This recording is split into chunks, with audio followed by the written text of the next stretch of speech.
Hi everyone, welcome back to my YouTube channel. My name is Rufaro. I've missed you guys so much. I know it's only been a week, 1 week, but yeah, that's how much I've missed you. If you're seeing me for the first time, welcome. I hope that you like what you see and you're here to stay. Please subscribe to the channel and hit the notification bell right here so that you don't miss out on any new content. All right, today I just want to be talking about girls that run the world. Who run the world? Girls. The whole content was literally inspired by the women in this particular book. And the book is called Book of Successful Zimbabwean Women, Volume 2 by Women Excel. It was published in 2018. That's about 2 years ago. And guys, when I got my hands on this book, I was astounded, I was motivated, I was invigorated, I was energized. I was like, damn, I want to be like these girls and run the world. I cannot wait to share with you guys the things that I have been applying in my life for the past couple of years. If you feel like this might be something that you might be interested in watching and you might just get value from this video, then definitely need to keep on watching.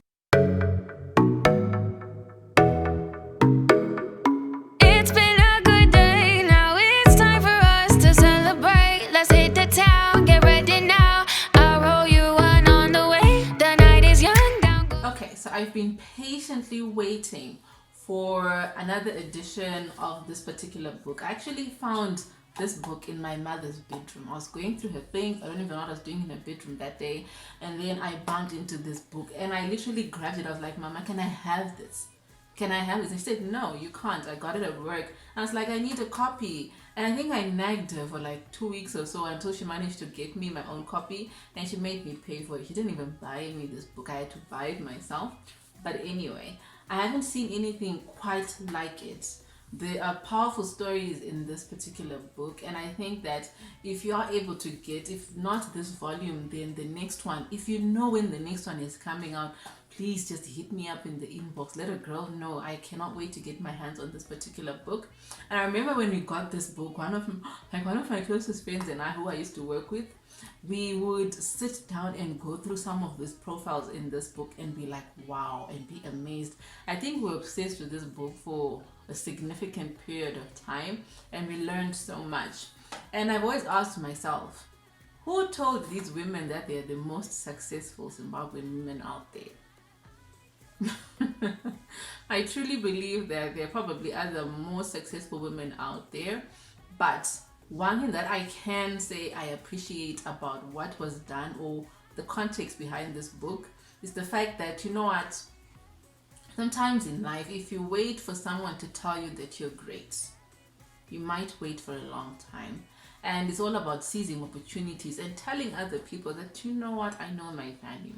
I am an asset. I know the things that I've managed to accomplish, and this is why I am successful. And you'll find that some of the definitions of success in this particular book really hit home for me, and they actually changed my perspective in terms of what I believe success is, or what success should actually be. I only knew, I think, about 2 or 3 women in this particular book. Everyone else was like, but who is this person? I don't know them. Because the assumption is if you're successful, then everybody knows you, right? But that was not the case. And because whoever came up with this idea, and then they put all these beautiful women in there, it's got about 37 women. If I counted them right, there are 37 women in this book. Then definitely I now know maybe 10 of the women in there.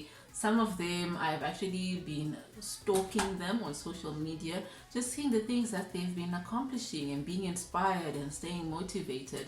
And I actually remember, I think I did take time, me and my friend actually took time to attend one of their conferences, or was it a dinner, or was it a fundraising?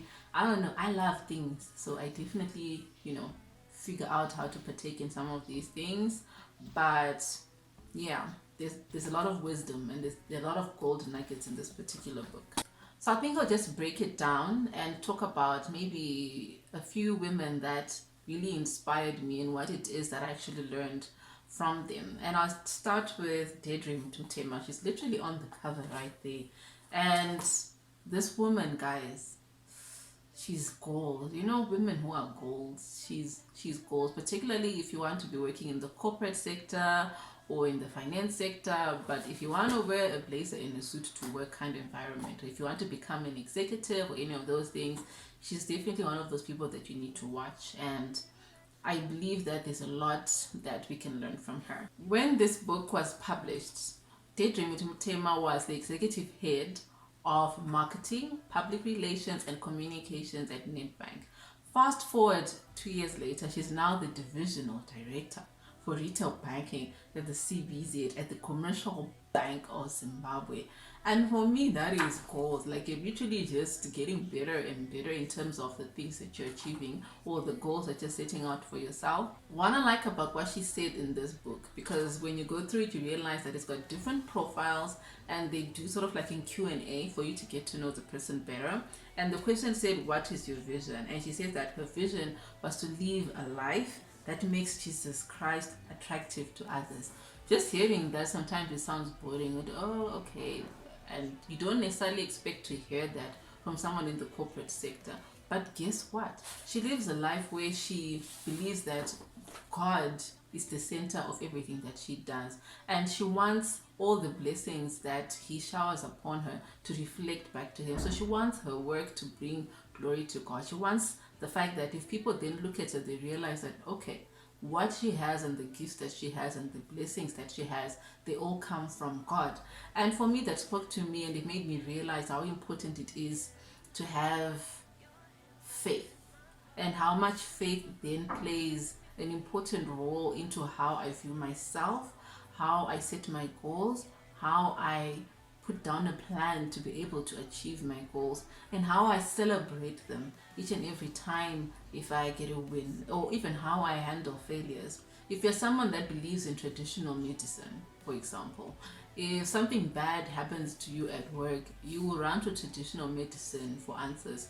If you're someone that believes in prophets, then you will run to prophets for you to get the answers that you need. If you believe in God or Jesus, whatever it is that where your faith is based, then that becomes the center of your being in terms of where your wisdom or your source of wisdom comes from. I also particularly like what she said when she said that where you start does not determine where you're going to end or where you're going to go. What you have now is not a reflection of what you'll have in the future. Guys, for me, that's just powerful words. That's like wisdom right there. Because you know what, sometimes when we look at our lives, particularly where we are in the particular stages in life, if we're not really impressed with the things that we've achieved, it's very easy for us to become demotivated, or to feel like, you know, I don't think I can do this, I don't think I can achieve the goals that I want to achieve. If you managed to watch the episode where I was talking about how to overcome the fear of failure, I think I did about 2 to 3 months ago, I was really going through that phase where I was starting to reflect on the decision that I'd made in my life. And I was starting to think, okay, maybe I did something wrong here, maybe I made a wrong move here, maybe I should have stayed in Zimbabwe, maybe I should have done this degree and all that. No. And it's all because I was starting to compare myself to certain people that I was seeing or that were around me, and that's just not a healthy thing to do. Never do that. If you look at what she says, because I go through these things and I try to look for the revelation, you know, what is this person saying and how does that speak into my life kind of vibe, you realize that, you know what, your hunger will determine how far you go, your hunger for success. And that is what will push you every morning to wake up and say, I'm ready to fight another day. And my husband calls it will, because it's the passion and the drive that you have to be able to fight through the storms. And one thing that I can tell you is that the sun always comes out after the rain. Like, it's standard, you know, that is just how life is, that is how nature is. And one thing that I have noticed that it's actually been true in my life, each and every time when I've faced an obstacle and I've given up, I've always regretted it a few years later. But each and every time when I face obstacles and I've kept fighting through the snow, through the trenches, through the mud, through the rain, my God, the results have been amazing. And I've always looked back and I'm saying, okay, you go, girl. But all of that at the same time with focusing on what Deidre was speaking about putting God in the center of it all, then you realize that, oh, okay, God was with me during that particular time. So if you're not a believer, whatever it is that you do believe in, then definitely that does play a role into how you approach life, into how you approach the different challenges that you face in your life. And for me, that speaks to me a lot because I am a woman of God, and I believe in a higher I believe that I've got a higher purpose, and I was put in this place to be able to achieve more. I don't know if that makes sense. Another woman that really spoke to me, and I think because of how she put down her thoughts and the things that she was trying to say, it sort of really connected with me, and her name is Melanie Mumba. And I actually do have a few things in common with this woman because of the fact that she says she lost her father when she was in high school. I lost my father when I was 15. I was still in high school. She was raised by a single mom. That's me. And she had siblings to look after. That's me. She felt like she had a lot of responsibilities and a weight on her shoulders to be able to make sure that she succeeded so that she could also look after her siblings. That is me. I definitely did connect with what she was saying. And she was saying that because of the things that she experienced in her particular life, being raised by a single mom and having to look after siblings, she has a deep passion for women empowerment and should like to see women becoming financially independent or empowered, but mainly through entrepreneurship. And I completely get that. I was like, I'm feeling that. I understand where you're coming from. When this book was published, at that point in time, she was the general manager for marketing at Econet Wireless based in Zimbabwe. Fast forward 2 years later, she's now the director of marketing for Airtel Africa, and I think she's based in Zambia. But anyway, when you look at the level of growth and the things that she speaks about, you realize that, okay, this is where it comes from.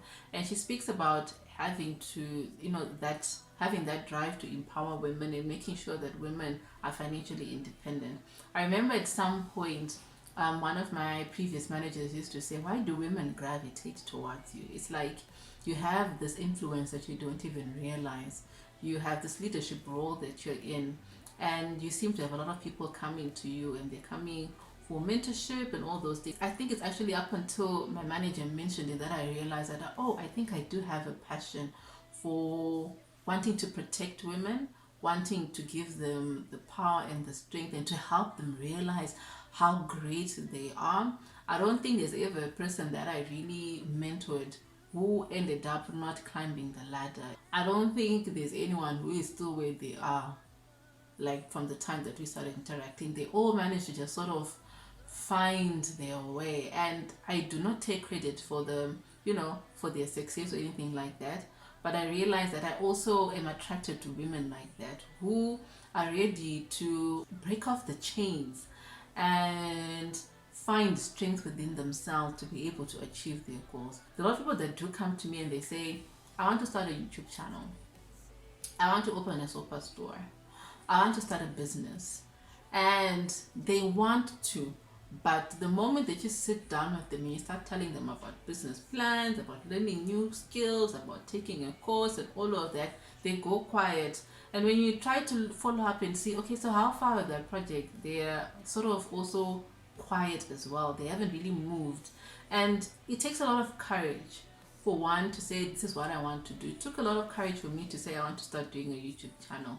I remember I wanted to do this for quite some time, and it also took a lot of help from my husband, who was pushing me on the side to say, if you want to do this, create that bucket list and let's start taking things off. And I wanted to make sure that I was making a difference in this world, and that is something that I definitely connected with, and the lessons that I've learned in terms of wanting to make sure that you're making a difference in this world. And that is how some of the women in this book define success.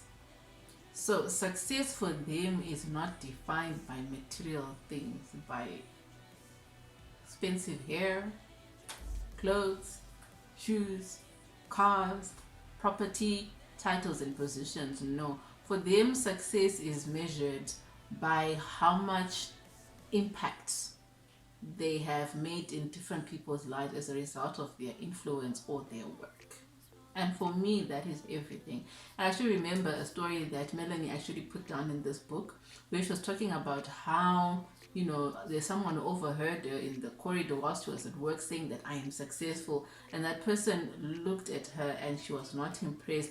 I guess she judged her by the way that she was dressed. She looked down at her shoes and thought, are you successful? I don't know. But that person actually ended up asking her 21 questions about her background, about her finances, about the car that she drives, about where she lives, where she stays, all that, that information gathering to really say, to validate, okay, so where do you stay? If you stay in a high density area, then you're not successful. If you stay in a low density area, maybe. If you drive this type of car, if you buy from this type of people, if you go to this type of restaurants, then you're successful.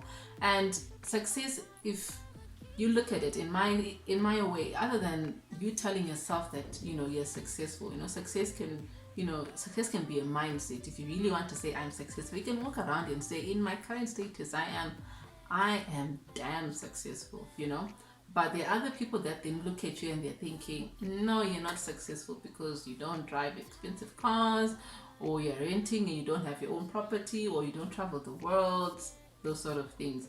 But that is not how you measure success, and that is what I also loved and learned from Melanie with regards to what is success.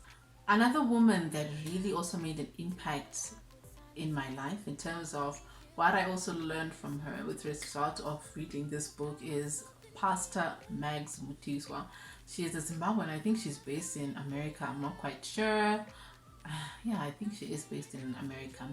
But one thing that I did enjoy about going through her profile and also, learning a lot about her was the fact that she's a woman of God. She's a pastor, and she believes in this affirmation, I am who God says I am. And for me, when I read that, I was like taken aback, because that was actually my affirmation for the longest of times. From the time that I started university up until now, I actually have this little thing here. I don't know if you can see it, like this little thing here, and it says statements of belief and power. God is who he says he is. God can do what he says he can do. I am who God says I am.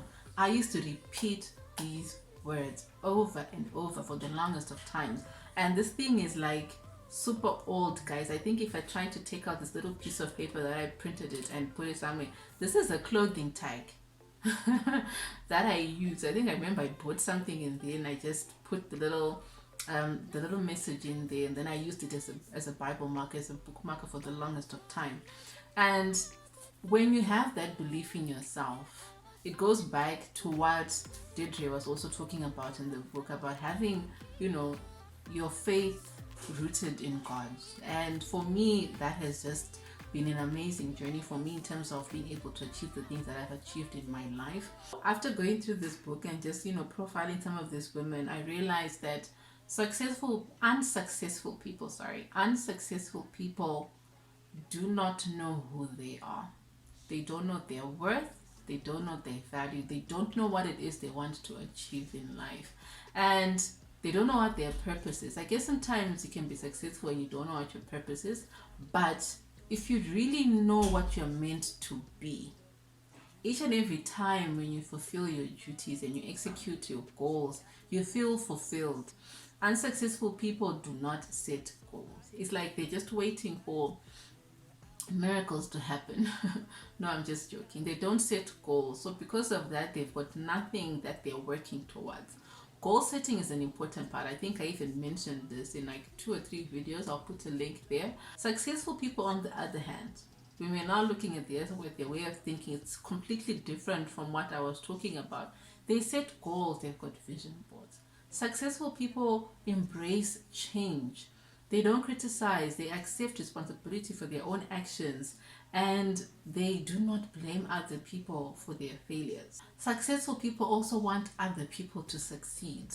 When I was talking about how Melanie, Deirdre, and Pastor Mags were talking about how they measure their level of success based on the impact that they've made in other people's lives.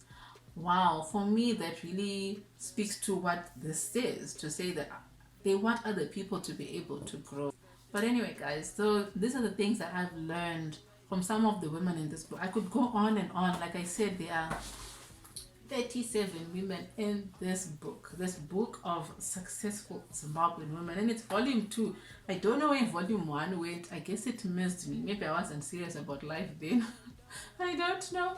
And I'm waiting for volume 3, guys. I was actually nagging my mother the other day to say, when is the next one coming out? Because really, I think every woman needs to have something like this. If it's not this particular book, then something that they can go through and read that gives them hope and encourages them to say, oh, so ladies, please tell me what you thought about this video. I really wanted to share, and I thought that we could all sort of learn something from this. I wish I knew where other people could get this copy, but I will put, I think there is an email address in here. I don't know. If there is an email address or contact number for the people that made this book, I'll just put it down in the description box below so that you can take a look and maybe get in touch with them. If they have a volume 3 or if they're still selling this one, then you can get it for yourself. Anyway, thank you so much for watching, and please share your comments in the feedback section. I'd really love to hear from you. Bye.